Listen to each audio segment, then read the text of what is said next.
ശ്രീകാന്തിനെയും വർഷയെയും എല്ലാം മറന്ന് ചന്ദ്ര തന്നെ തിരികെ കൊണ്ടുവരാൻ തീരുമാനിക്കുകയാണ്. ഭാമ പറയുന്നുണ്ട്, നീ ഇങ്ങനെ നിന്റെ മകനെ വിട്ടാൽ ശരിയാവോ? അവളുടെ വീട്ടില് അവൾ ഒറ്റ മോളാ. അവളുടെ അച്ഛനും അമ്മയും അവനെയും അവളെയും കൂട്ടി അവളുടെ വീട്ടിലോട്ട് അങ്ങ് പോവും. പിന്നെ നിന്റെ മകനെ നിനക്ക് കിട്ടില്ല. എന്താ ഭാമ നീ പറയുന്നേ? രവിയേട്ടനും സച്ചിയും അതിനൊന്നും സമ്മതിക്കില്ല. പലതവണ ഞാൻ പറഞ്ഞു നോക്കിയതാ, പക്ഷേ അവർക്ക് തീരെ താല്പര്യമില്ല അവനെ വീട്ടിലോട്ട് കയറ്റാനായിട്ട്. നീ അങ്ങനെ പറഞ്ഞു വിട്ടോ. നിന്റെ ആ പൂക്കാരി മരുമകളുണ്ടല്ലോ, നിനക്കിഷ്ടമല്ലാത്ത മരുമകള്, അവള് ചെയ്തതിൽ വെച്ചിട്ട് ഏറ്റവും നല്ല കാര്യ ശ്രീകാന്തിന്റെ കല്യാണം നടത്തി കൊടുത്തത്. നിന്റെ മരുമകള് വർഷയുണ്ടല്ലോ, വലിയ കുടുംബത്തിലുള്ളതാ. അവളുടെ അച്ഛൻ വലിയ പണക്കാരനാ. നിനക്കറിയുന്നതല്ലേ. നീ എന്തൊക്കെ പറഞ്ഞാലും വീട്ടിലെ സമ്മതിച്ചാലല്ലേ വീട്ടിലോട്ട് കയറ്റാൻ പറ്റൂ. അതൊക്കെ നിന്റെ മെടുക്ക. നീ എന്തായാലും ആദ്യം ശ്രീകാന്തിനൊന്ന് പോയി നേരിട്ട് കാണ്. അവന്റെ അടുത്ത് സംസാരിക്ക്. എല്ലാവരും ചേർന്ന് ഒറ്റപ്പെടുത്തിയാ അവന്റെ സ്വഭാവം മാറും. അതുകൊണ്ട് നീയെങ്കിലും പോയി അവന്റെ അടുത്ത് സംസാരിക്കെന്ന് പറയാണ് ഭാമ. അങ്ങനെ ഭാമയും ചന്ദ്രയും കൂടെ ശ്രീകാന്തിനെ കാണാനായിട്ട് പോകുന്നുണ്ട്. അമ്മയെ കാണുമ്പോ ഓടി വന്ന് കെട്ടിപ്പിടിക്കുന്നുണ്ട്. എന്താ മോനെ, മോനെ കണ്ടിട്ട് എത്ര നാളായി എന്നൊക്കെ പറഞ്ഞ് ചന്ദ്രയും സങ്കടങ്ങളൊക്കെ പറയാണ്. നിങ്ങൾ രണ്ടാളും എത്ര നാളായി ഇങ്ങനെ തനിയെ ജീവിക്കുക? നിങ്ങൾ എന്തായാലും വീട്ടിലോട്ട് വാ. എന്താ അമ്മേ പറയുന്നേ? വീട്ടില് സച്ചിയേട്ടനും അച്ഛനൊക്കെ എന്നെ അങ്ങോട്ട് കയറ്റുമോ? നീ ചെയ്ത കാര്യം അങ്ങനെയല്ലേ ശ്രീകാന്തേ, അതുകൊണ്ടാ എല്ലാവർക്കും നിന്നോട് ദേഷ്യം. നീ വിഷമിക്കണ്ട, ഞാൻ അച്ഛൻ്റെ അടുത്ത് കാര്യങ്ങളെല്ലാം പറയാം. അച്ഛൻ സമ്മതിച്ചിട്ട് കാര്യമില്ലല്ലോ, സച്ചിയേട്ടനും കൂടെ സമ്മതിക്കണ്ടേ? അത്രയ്ക്ക് ദേഷ്യമല്ലേ സച്ചിയേട്ടൻ എന്നോട്? നീ എന്തായാലും വീട്ടിലോട്ട് വരാനുള്ള കാര്യങ്ങളെല്ലാം വർഷയുടെ അടുത്ത് പറ. അവളോട് സമ്മതിപ്പിച്ച് നിങ്ങൾ വേഗം വീട്ടിലോട്ട് വാ എന്ന് ചന്ദ്ര പറഞ്ഞ് അവിടെ നിന്ന് പോവാണ്. അങ്ങനെ ചന്ദ്ര വീട്ടിൽ ചെന്ന് രവിയുടെ അടുത്ത് പറയുന്നുണ്ട്, രവിയേട്ടാ, എനിക്ക് നിങ്ങളുടെ അടുത്തൊരു കാര്യം പറയാനുണ്ട്. എന്ത് കാര്യം? അത് പിന്നെ ശ്രീകാന്തിന്റെ ശ്രീകാന്തിന്റെ കാര്യം ഇവിടെ സംസാരിക്കരുതെന്ന് ഞാൻ പലതവണ പറഞ്ഞിട്ടുണ്ട്. അവന്റെ കാര്യം നോക്കി അവൻ പോയതാ. ഇനിയും എന്തിനാ അവനെക്കുറിച്ച് സംസാരിക്കുന്നേ? എന്നാലും നമ്മുടെ മോനല്ലാതാവോ? രവിയേട്ടാ, അവനെ നമുക്ക് ഇങ്ങോട്ട് വിളിക്കാം. ഇത് കേട്ട് സച്ചി വരുന്നുണ്ട്. എന്താമ്മ പറഞ്ഞേ? ശ്രീകാന്തിനെ ഇങ്ങോട്ട് കൊണ്ടുവരാനോ? അമ്മ എല്ലാം മറന്നോ? അച്ഛനെ ഹോസ്പിറ്റലാക്കിയതും അവൻ ചെയ്ത കാര്യങ്ങളെല്ലാം അമ്മ മറന്നോ? എന്നിട്ട് അവനെ ഇങ്ങോട്ട് വിളിക്കാഞ്ഞിട്ടാ? എടാ, അവൻ നിന്നെപ്പോലെ എന്റെ മോൻ തന്നെയല്ലേ. അവനിങ്ങനെ തനിയെ കഴിയുമ്പോ അതെനിക്ക് സഹിക്കാൻ പറ്റുമോ? അവനിങ്ങനെ ഒരു അമ്മയും അച്ഛനും ഏട്ടന്മാരൊക്കെ ഉണ്ടെന്ന് അവനൊരു വിചാരം ഉണ്ടെങ്കിൽ അവൻ ഇത് ചെയ്യില്ലായിരുന്നു. എന്തായാലും അവൻ ഈ വീട്ടിലോട്ട് കൊണ്ടുവരാൻ ഞാൻ സമ്മതിക്കില്ല. രവിയും പറയുന്നുണ്ട്, സച്ചി പറഞ്ഞു തന്നെയാ എനിക്ക് പറയാനുള്ളത്. അവൻ ഇനി ഈ വീട്ടിലോട്ട് കയറ്റില്ല. അങ്ങനെ ചന്ദ്രയാകെ സങ്കടത്തിലായിരിക്കും. ശ്രീകാന്തിനാണെങ്കിൽ അമ്മ കൂടെ വന്ന് കണ്ട സ്ഥിതിക്ക് അമ്മയുടെ അടുത്തോട്ട് പോവാന് ഒരുപാട് ആഗ്രഹിക്കുന്നുണ്ടായിരിക്കും. അത് വർഷയുടെ അടുത്ത് പറയുന്നുണ്ട്, ശ്രീകാന്തേ, നീ എന്തിനാ നിന്റെ അച്ഛനെയും അമ്മയുടെയും കാര്യങ്ങൾ മാത്രം ആലോചിച്ചിരിക്കുന്നേ? നമ്മൾ എത്രമാത്രം സന്തോഷിക്കേണ്ട സമയമാണെന്നറിയോ? നീ എന്തിനാ ഇങ്ങനെ തന്നെ പറഞ്ഞുകൊണ്ടിരിക്കുന്നേ? ഇതെനിക്ക് വല്ലാതെ ഇറിറ്റേറ്റ് ആവുന്നുണ്ട് എന്നൊക്കെ ശ്രീകാന്തിന്റെ അടുത്ത് പറയാണ്. അങ്ങനെ ശ്രീകാന്തും വർഷയും തമ്മിൽ അങ്ങോട്ടും ഇങ്ങോട്ടും വഴക്കിടുന്നുണ്ട്.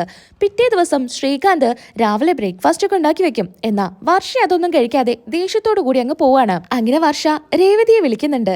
ചേച്ചി, എനിക്കൊന്ന് കാണണമെന്നും പറഞ്ഞ്. അവിടെ ചെന്ന് ശ്രീകാന്തിന്റെ സ്വഭാവത്തില് നല്ല മാറ്റങ്ങളുണ്ട്. അവൻ എപ്പോഴും അവന്റെ വീട്ടിലെ കാര്യങ്ങൾ മാത്രമേ സംസാരിക്കുന്നുള്ളൂ. ഇതൊക്കെ നീ എന്റെ അടുത്ത് വന്ന് പറഞ്ഞിട്ട് എന്താ കാര്യം? കല്യാണത്തിന് മുൻപേ നീ ഇതൊന്നും ആലോചിച്ചില്ലേ? എടുത്തു ചാടി ഓരോ കാര്യങ്ങൾ ചെയ്യുമ്പോൾ ഇതൊക്കെ ആലോചിക്കേണ്ടതായിരുന്നു. എന്തായാലും നിങ്ങളിങ്ങനെ തനിയെ താമസിക്കുന്നത് തന്നെ ശരിയല്ല. ചേച്ചി എന്താ പറയുന്നേ? എന്തായാലും ആ വീട്ടിലോട്ട് ഞാൻ വരില്ല. അവിടുത്തെ കാര്യങ്ങളെല്ലാം എനിക്ക് നന്നായിട്ട് അറിയാം. എന്തൊക്കെയാ വർഷേ പറയുന്നേ? ഒരു കൂട്ടുകുടുംബത്തിൽ ജീവിക്കുമ്പോഴേ അതിന്റെ സന്തോഷം നിനക്ക് മനസ്സിലാവൂ. ചേച്ചിക്ക് ചേച്ചിയുടെ അമ്മായിമ്മയുടെ കയ്യിൽ നിന്ന് എത്രമാത്രം വഴക്ക് കേൾക്കുന്നുണ്ട്. എന്തൊക്കെ കാര്യങ്ങളിൽ അവർ നിങ്ങളെ കുറ്റപ്പെടുത്തുന്നുണ്ട്. എന്നിട്ടും അവിടെ എന്തിനെങ്ങനെ കഴിച്ചു പിടിച്ച് നിൽക്കുന്നേ?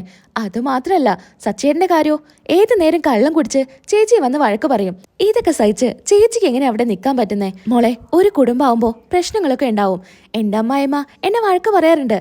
അതിപ്പോ വർഷയുടെ മമ്മിയാണെങ്കിലും വർഷയെ വഴക്ക് പറയാറില്ലേ? അതുപോലെ തന്നെയാ ഞാൻ കണ്ടിട്ടുള്ളൂ. എൻ്റെ അമ്മ എന്നെ വഴക്ക് പറയുന്ന അതേ രീതിക്ക്. പിന്നെ സച്ചേൻ്റെ കാര്യം നീ പറയുന്ന പോലെയൊന്നുമല്ല സച്ചേൻ്റെ സ്വഭാവം. ആദ്യമൊക്കെ ഞാൻ കരുതിയത് ഞാൻ ഇങ്ങനെ ഒരാളെ കല്യാണം കഴിച്ചല്ലോ, എൻ്റെ ജീവിതം ഇതോടെ തീർന്നു എന്നൊക്കെയാ. പക്ഷെ അങ്ങനെയൊന്നുമല്ല. സച്ചേട്ടൻ്റെ ഉള്ളിലും നല്ലൊരു മനസ്സുണ്ട്. സച്ചേട്ടനെ എനിക്ക് മനസ്സിലായത് കല്യാണം കഴിഞ്ഞ് കുറച്ച് നാൾക്ക് ശേഷാ. ചേച്ചി എന്തൊക്കെ പറഞ്ഞാലും എനിക്ക് അങ്ങ് ആക്സെപ്റ്റ് ചെയ്യാൻ പറ്റുന്നില്ല. ശ്രീകാന്ത് നീയും ഇങ്ങനെ തനിയെ താമസിച്ചാ ശരിയാവില്ലേ വർഷേ? നിങ്ങൾ വേഗം വീട്ടിലോട്ട് വാ. അതേ എനിക്ക് പറയാനുള്ളൂ. എന്തായാലും അമ്മ വീട്ടിലെ കാര്യങ്ങള് അച്ഛനോടും സച്ചേട്ടനോടും പറഞ്ഞിരുന്നു. ഞാൻ കൂടെ അവരെടുത്ത് സംസാരിക്കാം.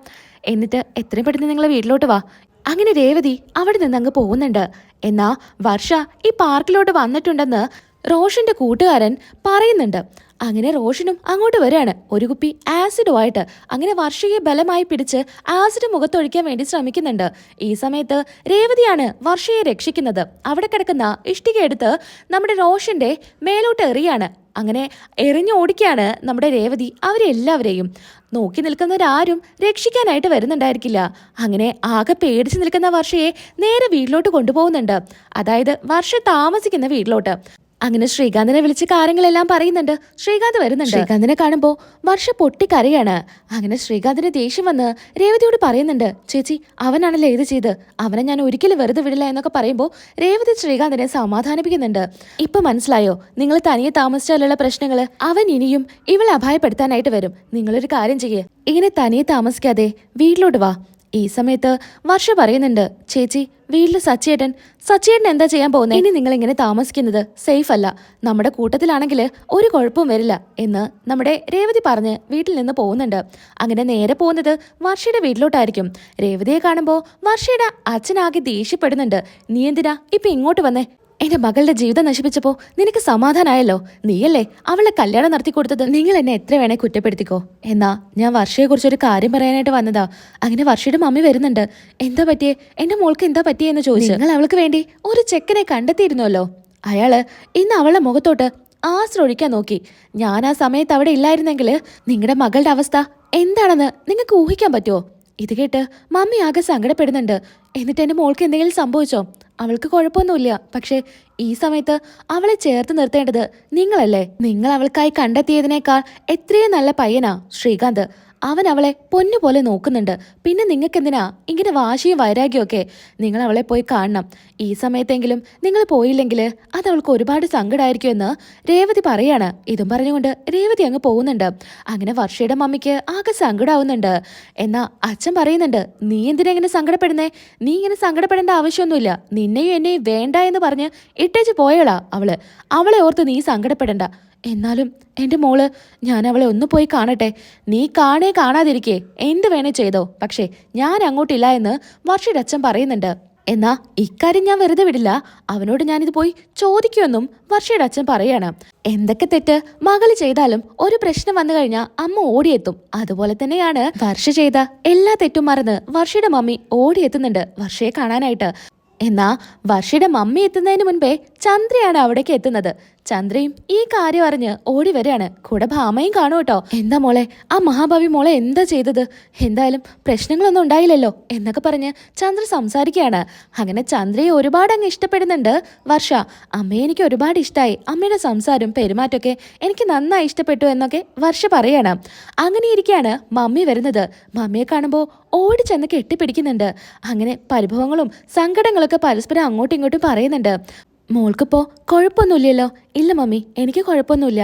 എന്തായാലും മമ്മി വന്നല്ലോ, അത് തന്നെ സന്തോഷം. ശ്രീകാന്തെ, നീ മമ്മിയെ കണ്ടില്ലേ? ആ ആൻറ്റി ഇരിക്ക്, ഞാൻ പോയിട്ട് ചായ എടുക്കാന്നും പറഞ്ഞ് ശ്രീകാന്ത് അടുക്കളയിലോട്ട് പോവാണ്. ഇത് കണ്ട് ചന്ദ്ര ഒന്ന് ഞെട്ടുന്നുണ്ട്. ശ്രീകാന്താണോ ഇവിടെ അടുക്കള ജോലിയൊക്കെ ചെയ്യുന്നതെന്നാണ് ചന്ദ്ര ഓർക്കുന്നത്. എന്നാ ഭാമ ചന്ദ്രയുടെ ചെവിയിൽ പറയുന്നുണ്ട്, നിന്റെ മകനാ തോന്നുന്നു ഇവിടെ അടുക്കള ജോലിയൊക്കെ ചെയ്യുന്നേ. ഇങ്ങനെ വിട്ടാലേ നിന്റെ മകനായിരിക്കും ഇവളുടെ വേലക്കാരിയെന്ന്. ഇത് കേൾക്കുമ്പോൾ ചന്ദ്ര പറയുന്നുണ്ട്, ശ്രീകാന്തെ നീ ഇവിടെ വന്നിരിക്കെ, നീ ഇവിടെ വന്ന് സംസാരിക്കേ, ഞാൻ പോയിട്ട് ചായ ഉണ്ടാക്കാന്ന് പറഞ്ഞ് ചന്ദ്ര തന്നെ ചായ എടുക്കാനായിട്ട് പോവാണ്. വർഷയുടെ മമ്മി പറയുന്നുണ്ട്, ഇവരെ ഇങ്ങനെ തനിയെ താമസിപ്പിച്ചാൽ ഇനിയും വലിയ പ്രശ്നങ്ങളൊക്കെ ആവും. അതുകൊണ്ട് നിങ്ങളുടെ വീട്ടിലോട്ട് കൊണ്ടുപോകുന്നല്ലേ നല്ലത്. ഇത് കേൾക്കുമ്പോൾ ചന്ദ്ര പറയുന്നുണ്ട്, ഞാനെന്തായാലും രവിയേട്ടനോടൊക്കെ സംസാരിക്കട്ടെ, എന്നിട്ട് ഇവരെ വീട്ടിലോട്ട് കൊണ്ടുപോവാ എന്ന്. അതെന്താ ചേച്ചി അങ്ങനെ പറയുന്നേ? അല്ല, അന്നത്തെ ആ പ്രശ്നങ്ങള് ഇപ്പോഴും രവിയേട്ടനും സച്ചിയൊന്നും മറന്നിട്ടില്ല, അതുകൊണ്ടാ. എന്നാ ഞാൻ നിങ്ങളുടെ വീട്ടിൽ വന്ന് കാര്യങ്ങൾ സംസാരിക്കാം. അങ്ങനെ വർഷയുടെ മമ്മി വീട്ടിൽ വന്ന് കാര്യങ്ങൾ സംസാരിക്കുകയാണ്. രവിയോട് പറയുന്ന സമയത്ത് രവി ആവശ്യപ്പെടുന്നത്, വർഷയുടെ അച്ഛൻ നേരിട്ട് വന്ന് കാര്യങ്ങൾ സംസാരിച്ചാ ഞാൻ ഇങ്ങോട്ട് കയറ്റാം, അല്ലാതെ ഞാൻ അവരെ ഇങ്ങോട്ട് കയറ്റില്ല എന്ന് രവി പറയാണ്. അല്ലേ, നിങ്ങൾ പറയുന്ന പോലെ നിങ്ങളുടെ സ്വത്തും പണവും ആഗ്രഹിച്ചാണ് നിങ്ങളുടെ മകളെ ഞങ്ങൾ എൻ്റെ മകനെ കൊണ്ട് പ്രേമിപ്പിച്ച് കല്യാണം കഴിപ്പിച്ചതെന്നായിരിക്കും. അതുകൊണ്ട് അത് വേണ്ട. എല്ലാവരെയും സമ്മതം ഉണ്ടെങ്കിൽ മാത്രം നിങ്ങളുടെ മകളെയും എൻ്റെ മകനെയും ഞാൻ ഇങ്ങോട്ട് കയറ്റും, അല്ലെങ്കിൽ അവരെ ഇങ്ങോട്ട് കയറ്റില്ല എന്ന് പറയണം. വർഷയുടെ അച്ഛൻ എന്തായാലും രവിയുടെ അടുത്ത് വന്ന് കാര്യങ്ങൾ സംസാരിക്കില്ല. അതുകൊണ്ട് തന്നെ ചന്ദ്ര പുതിയൊരു പ്ലാൻ ഇടുന്നുണ്ട്. നിരാഹാരം, അതായത് ഭക്ഷണം കഴിക്കാതിരുന്നെങ്കിലും ഇവരിതിന് സമ്മതിക്കണം എന്നായിരിക്കും ചന്ദ്രയുടെ പ്ലാൻ. അത് വർക്കൗട്ട് ആവുന്നുണ്ട്. അപ്പോൾ അത് നമുക്ക് അടുത്ത എപ്പിസോഡിൽ പറയാം. നമ്മുടെ വീഡിയോ ഇഷ്ടപ്പെടുന്നുണ്ടെങ്കിൽ ഒന്ന് സബ്സ്ക്രൈബ് ചെയ്തേക്കണേ. ലൈക്ക് ചെയ്യാനും ഷെയർ ചെയ്യാനും നിങ്ങളുടെ വിലയേറിയ കമൻറ്റ് അറിയിക്കാനും മറക്കരുത്. അടുത്ത വീഡിയോയിൽ നമുക്ക് വീണ്ടും കാണാം.